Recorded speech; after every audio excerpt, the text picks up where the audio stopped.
Welcome everybody, this is Denny with my YouTube channel, Why Is This True? And joining me today is Cara St. Louis, who's an author and a speaker and a researcher with an amazing backstory, and I think I want to start there. She's doing a presentation tonight, and thanks so much for doing this. I really appreciate it. Thanks for having me. It's all good. All right, great. Okay, so what do you want the briefly the backstory? 7-Eleven, yeah, it's a big number in my life. And I will tell you, because I'll probably forget if I don't say it right now, but anytime I'm getting confirmation from my mom that I'm on the right track, I get a 7-Eleven somehow. It's on the computer, it's on the clock, it's somewhere, you know? That's how I know that something is true. Right. And I'm in the right, that I've come to the right conclusion, or I'm on the right track. So, what got me started on this path was my mother's death. My mother was 74 years old, and essentially, she could barely remember her own Social Security number by the time she passed away. But she was in her 70s? She was 74. 74. But she had a long and she was born in 36? Yeah. Okay, that's the same year my mom was born. Yeah, 1936, February of 1936.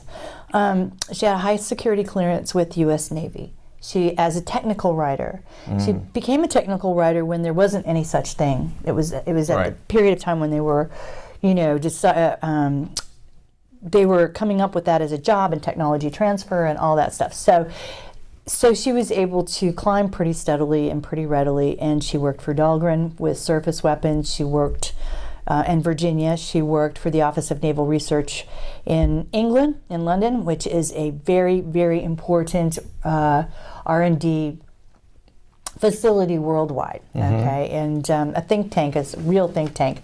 Lots of Operation Paperclip scientists, lots of scientists from the Eastern Bloc, whom I met, and just lots of Navy, and probably half of them were spooks, you know, if not all of them. Right. Excuse me, I've been on a plane and that does that.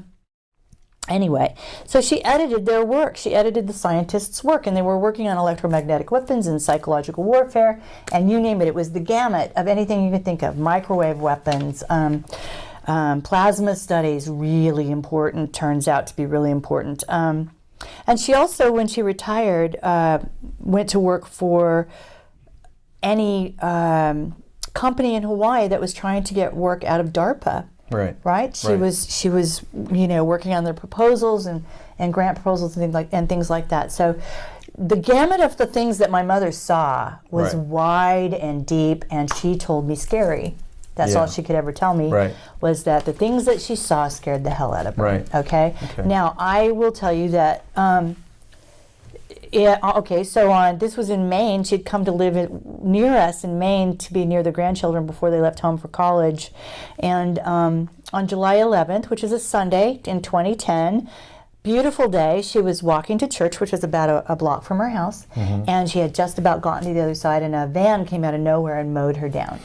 And I got a call from the priest, and it was every bit as bad as you think it was. I mean, every bone in her body was broken.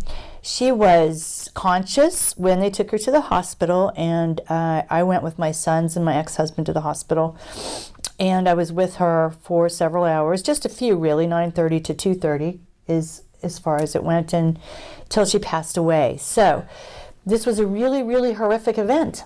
It was a terrible event in a small town, manhandled the whole community really, because it was right on Main Street.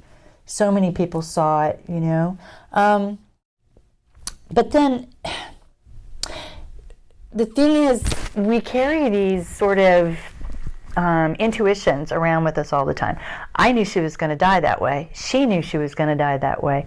We just never really verbalized that to each other, do you know? My grandmother had died in a car, my brother had died in a car, and I said to my son, I remember saying, when your grandmother dies, I bet it's going to have something to do with the car. And sure enough, that was maybe 6 months later, you know? Anyway, so, you know, I think we know these things when we come. Right? Anyway, so my suspicion was that because it was so random, it was just so random. My suspicion was that it had not been an accident, but you know, you just kind of sit with that, because what are you going to do about that? You know? Think about it. Well, yeah. And then I couldn't get any information about her death. Right. I couldn't get anything from the local police department. I couldn't get anything from the district attorney. Nothing. And it made no sense because I was the sole survivor. And she was a 74-year-old little old lady who'd been hit by a car. What is so freaking secret about that? You know what I mean? Right. But I couldn't get any information at all. And then that was the impetus for what you're doing now. Well, it was. And also, not too long after she died, I was driving her car and someone tried to run me into oncoming traffic.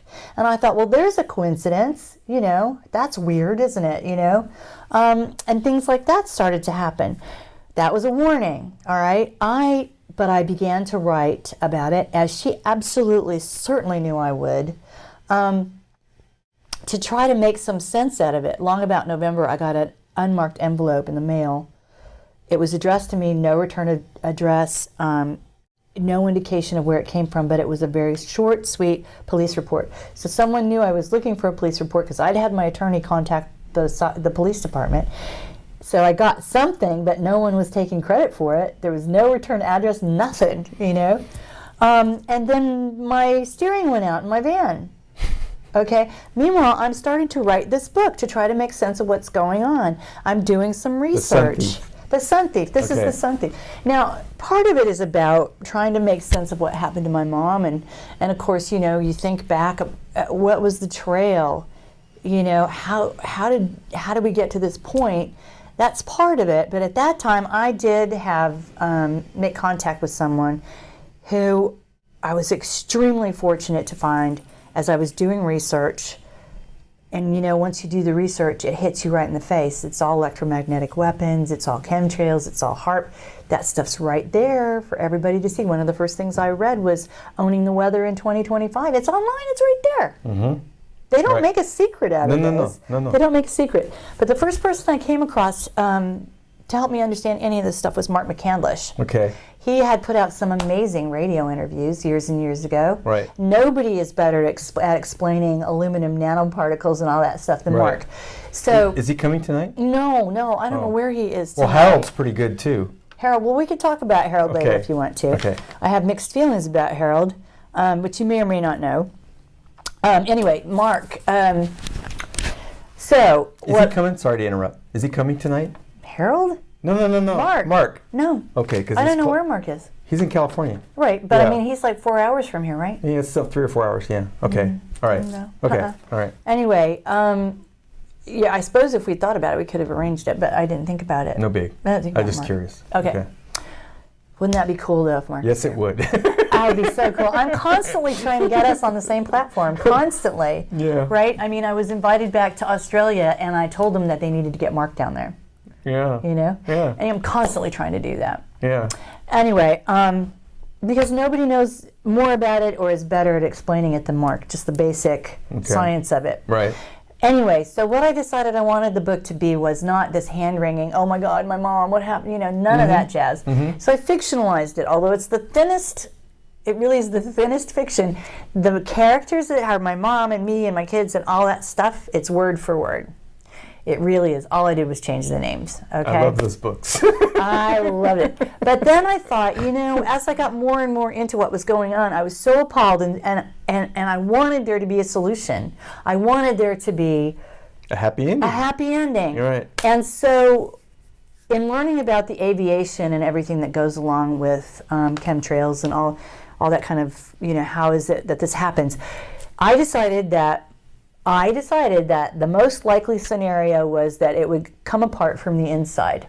Mm-hmm. My hope was that a pilot would somehow turn the tide and somehow be able to get out and do something for and with the public. My theory is it's probably been tried many, many, many times. I would think, knowing human nature, I'll bet it's been tried a million times. But, you know, 20 years ago, 10 years ago, that was a good way to lose your life, just talking about this. It's not the case anymore, which is something I'm going to talk about tonight. In fact, it's one of my questions. It's being normalized is what's happening, and I will show you. I have a whole section of the lecture tonight where I can show you what that looks like right now, and it's really sort of appalling. But anyway, so the book ended up being basically a thriller. People think it's a great read anyway. Mm-hmm. And so my point with that book now is it's got a lot of aviation in it, Mark McCandlish is always also top dog at that stuff, and he made sure that the aviation was spot on. I didn't do anything stupid, you know? Okay, right. And so out of the goodness of his heart, basically, he worked with me for 6 months on that book. Wow. That book would not exist without Mark. And we're talking about the Sun Thief still. Sun Thief, okay, yeah. all That right. book would not exist without Mark, and I say it over and over and over again because I think that he's completely undervalued as an activist.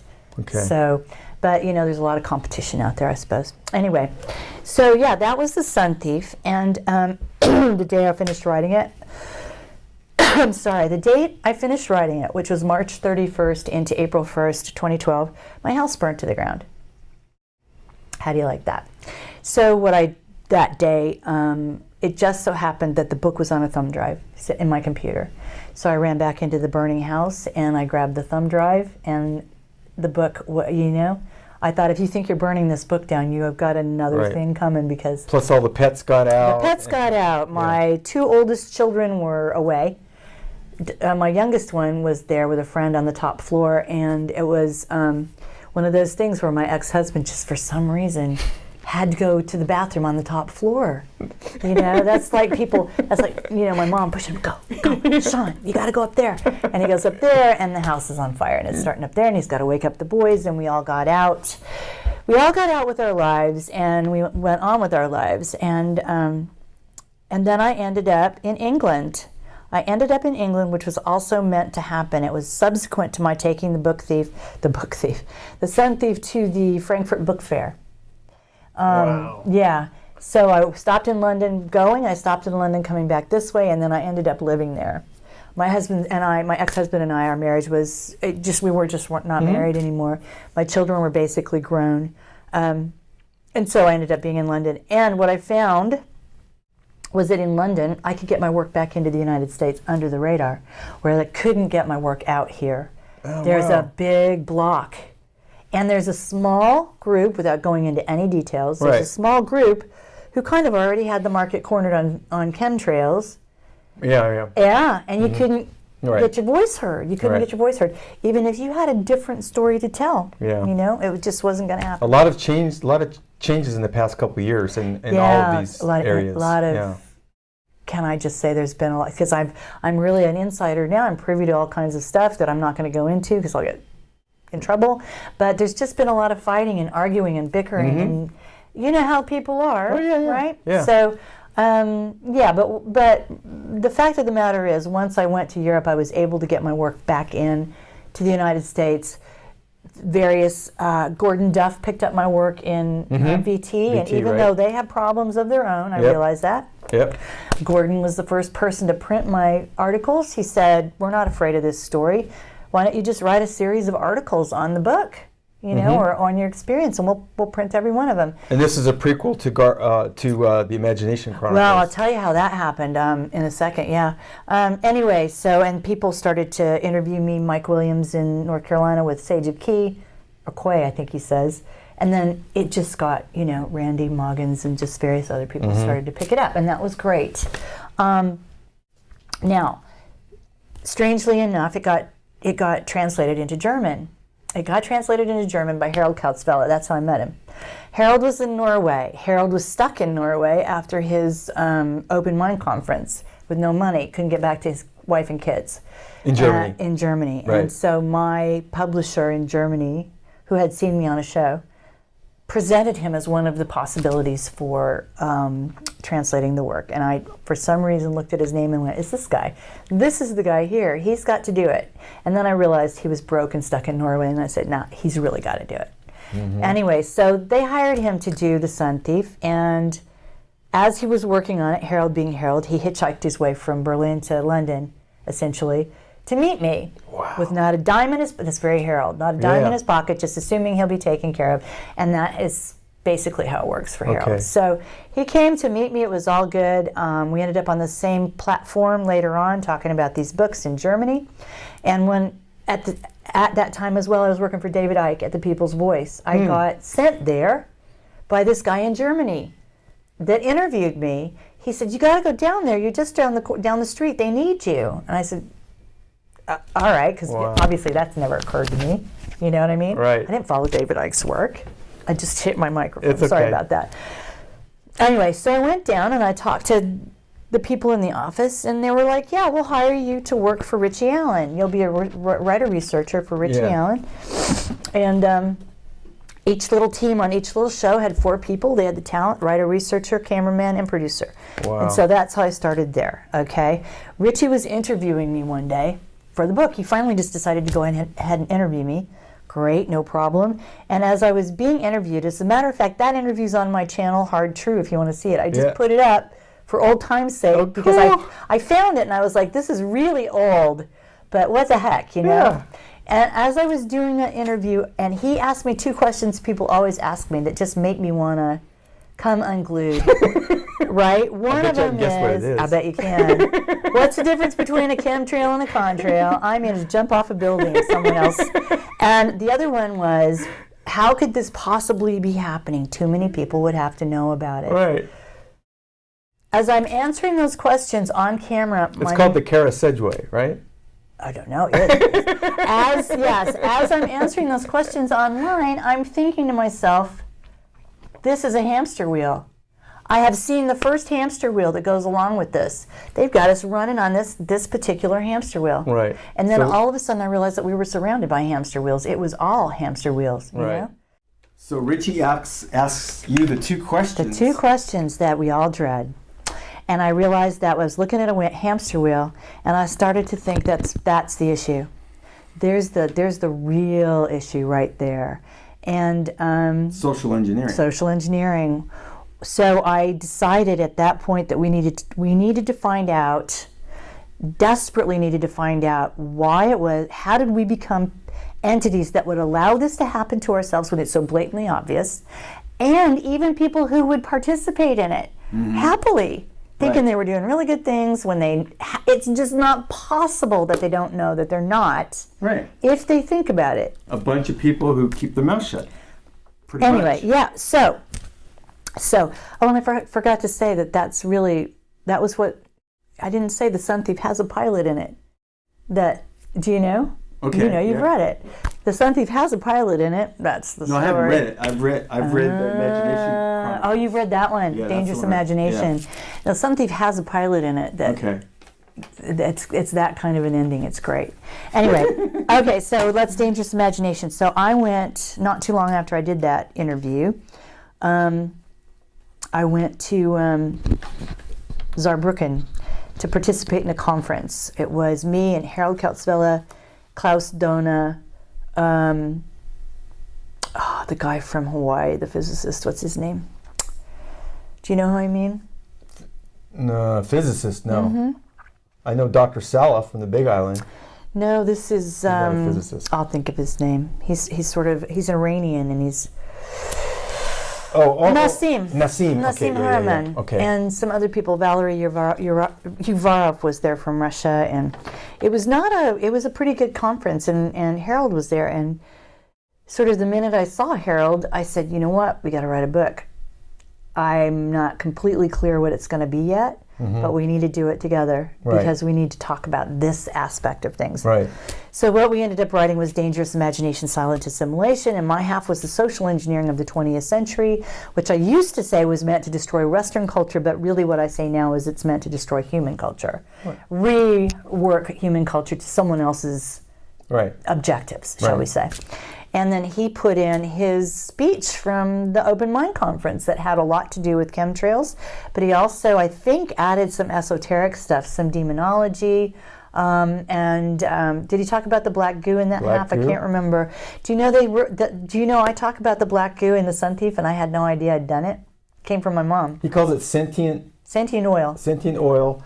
And he's also got a great section in there about climate change or global warming, where he actually goes in and I haven't, to be honest, I haven't really gone into McCandlish that much, because when I read that part of the book, well, they're kind of different, those two. With Harold's work, I was so impressed how he was able to take all these different disparate technologies and say, this is how they're working together. Because I've read a lot about the chemtrails, a lot about the scalar weapons, a lot about this, and he puts it all together. Well, there's there's a consciousness behind all of this that we don't we have to start talking about. Right. No matter what, we've got to start talking Right. about what's driving all this stuff. Right, the predator. Which is the predator, which is one of the things I'm going to talk about later. I call it reverse engineering the trance, because that's what we're doing, and how we're actually doing that, Right. by breaking it into parts. Because honestly, the trance is we're so used to it, and it is so good, Right. and it's so of a piece. Right. That we really don't know what we're existing in, Right. but it's a whole. I mean, you have to wonder, why does it take so much to try to squelch a human being? You know what I mean? And Well, even the then, first- we're always leaking out the side. Well, one of the first things that I thought of when I was looking into this was that they had to do a damn good job a long time ago squashing matriarchal systems. Yeah, that's the last book I wrote, which I will talk to you about later as well. And if that comes back, Yeah, well, it is the rise of the Fae. It's on the way, baby. Baby. It's one of the reasons I wrote it, because we know they're here. They're here again. They're not happy. They're not happy, man. They're here to fix some stuff, because they care. Oh, look, the deer's coming right at us. Their whole thing is the planet. If you take care of the apple tree, the apples pretty good. are okay. They're here for the tree, and the tree is being absolutely, this planet's being attacked. I mean, just so aggressively, demonically, and I, sort of mean that literally. Anyway, and that's given rise to them coming back to consciousness. But let's go in order, because it's easier and it's better. And then, because then if we don't, I'll end up saying, "Oh wait, I forgot." Okay. But it'll be really important, and I'll just have to go back. All right. So, Dangerous Imagination, Silent Assimilation came out, did really well. Still the bestseller. I have 6 titles out, and it's still the one that sells the most books. It's also in German. So those 2 titles are actually also in German. Well, if you want to get into the meat of these subjects, it's an excellent book. It's the one to go for, right? Yeah. Well, that's the thing. I try, as I will also say later, my job is to write for the broadest possible audience. I'm also a teacher, and this is what I do, and this is what I'm supposed to do. I go and I research these things that are clearly smacking me in the face, because they're so important and they're so negative and they need to be dealt with. And then I recast them in the broadest possible terms and make sure I leave my primary sources for people so they can go and get into the other stuff if they want to. The one thing I will say, it used to bother Harold as well, bothers my husband, bothers people who live here, very much in here, is they want it to be uber technical. They know a lot. And they want but you know what happens is, first of all, this is like a prison. If it's in here, it's great for you for a minute, but it's trapped, isn't it? It's not enlivened, and it's at a dead end. So the more we spiral up into that kind of thing, the narrower the track. Right. So for me, when I can finally convince people who live here that this is exceptionally useful, then they're okay with that. But people who really are technical, they tend to, they tend to give me a bunch of grief about the way I put things out, until they realize we really need to reach the broadest possible audience. Well, that's one of the things I liked about the book, because if you were really technical, go read Harold's stuff. You can, and it's actually, it's still got tons of information in it. It's just the way it's presented. Well, you know what I mean? Yeah, exactly. I felt it very satisfying on both levels. Good. In terms of because I do want to address that as we're going along with the rest of the process. Right. It'll be one of the first things I say in my lectures. Right. And the other thing I say in my lectures when I'm in Europe is I didn't elect Donald Trump, and I'm not here to talk about that because I'm an American. They figure that's the first thing they need to say to me is, "What the heck?" Anyway. Yeah, there's so much more going on. And you can't. We'll eclipse this shortly. I know. I just can't wait till the confirmation hearings. It's going to be a bloodbath. Anyway, I'm not unhappy because I'm not unhappy yet. I'm not unhappy right now. Why am I talking about Donald Trump? Anyway, because. Well, I can't say that. Never mind. Let's not be political. Anyway, so shall I tell you how the sentient oil is in The Sun Thief? Sure.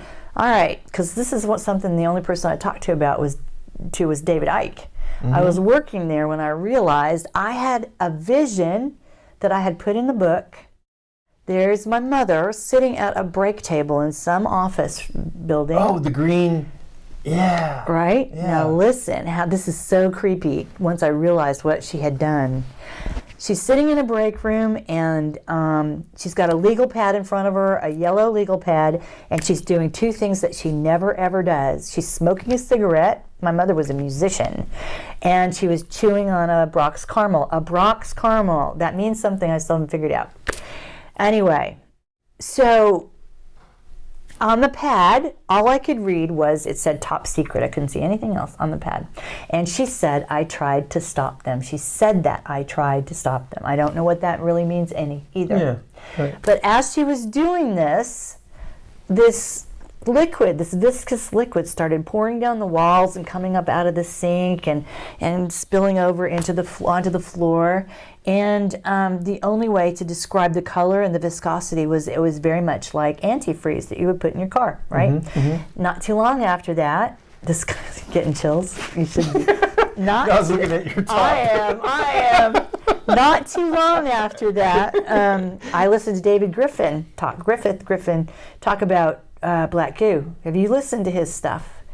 Is that the same David Griffin He that talks talked really fast. about 9/11? Maybe, but I've only heard him talk about black goo. I think it's David. Never. Anyway, he talks really fast. Yeah, like okay. he's had so much coffee, but he's also exceptionally knowledgeable about this. And he started to talk about the Gulf oil incident. Okay. And the story he tells is that that wasn't what it was. That there were every country who had a nuclear sub had a sub in the Gulf that day, because they said it was Israel, England, and somebody else was trying to get some black goo out of there. That they had that's what they had found when they drilled. Oh my All God. right. Okay. So they were trying to get some out of there. So everybody had a nuclear sub in the Gulf that day. The French finally did get a hold of some and tried to surf it, and eventually they surfaced. And they surfaced because too many sailors were dying. It was killing them in the sub. Okay. Do you know what day that was? 7/11. The day my mother died. 7/11. That's right. And when did you have the dream? Oh, when I was writing the book. Did you write the date down? No. Oh. No, I didn't. That I had the dream? No. Yeah. No. Okay. But I swore I was going to put everything in the book because I didn't know Yeah. why I needed to or what could become important. Right. So the day I figured that out, the day that I had that epiphany, I was at the People's Voice. I was in the office. And I'm looking around because I just want to tell somebody what I just realized. And the only person who was there who could hear it without flipping was Ike. So I said, okay, David, come on, let's go to your office. I got to tell you something right now. So we went to his office and I spilled it. And I was like, I just needed to tell somebody who wasn't going to think I was a lunatic. Mm-hmm. So Ike was the first person who heard that story. Anyway, so I was writing about sentient oil without realizing it. Wow. I don't know anything about it, but obviously, I don't know anything about it, but obviously, Mother had to say something about that. It had to have a 7-Eleven attached to it. Right. Having a 7-Eleven attached to it, for me, makes it genuine.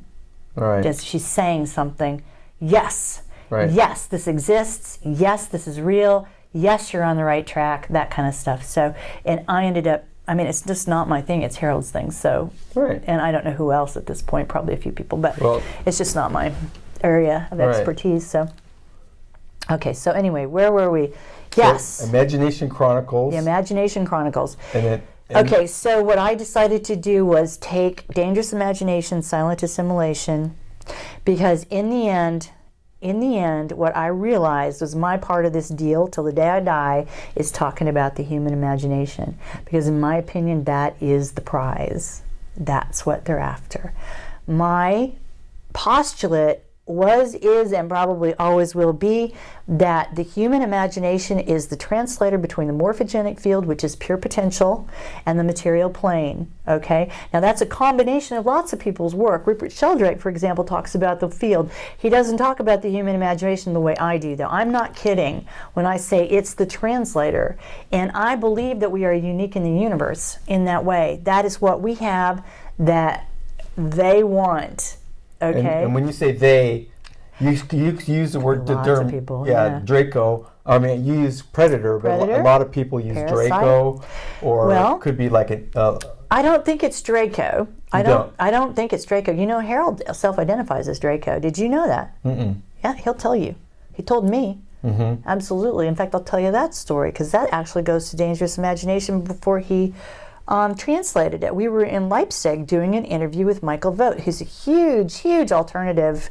VOGHT? VOGT. Okay. Most of his stuff is in German, although we did this interview in English. It was supposed to be translated, but I don't think it ever was. Anyway, we went to talk about Dangerous Imagination, and then we got on a train and we headed back to Berlin. And he wanted me to come out to his farmhouse to spend the night, but I'm never alone. Literally, I'm never alone. So I said, you know what? I just kind of like to go to my hotel room tonight and just be on my own. You know, I got my jammies on, I got a pizza, I drank some beer. You know, just really adolescent stuff. But because I was on my own for once, right? Having a good time. Anyway, I fell asleep. I fell asleep as one does, and it was one of those things. If you remember being an adolescent, you will remember that there are times when you wake up and you just have to go back to sleep, that kind of thing, right? I had that kind of an evening where I would wake up and I'd be like, no, I just have to go back to sleep, and not really realizing what was going on, right? So the next morning I got up and I got on the plane and I went back to London, and as I was getting into the bathtub when I got home, I realized I had a blister on both elbows, a blister on both knees, and a fingerprint bruise indent right over my heart. And I had absolutely no idea what happened.